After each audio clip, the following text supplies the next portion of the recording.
If you use a redundant array for your hard disk drives, here is one important hint that people don't really know, but we have figured out in our laboratory that in case of a RAID failure, and if you have pulled your failed drive, never reinsert it into the same RAID.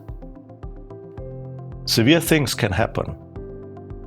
In case the RAID controller or the RAID engine detects the drive as not failed, but a working drive, it can get very confused, thinks that it is part of a different drives, and messes up the whole RAIDs.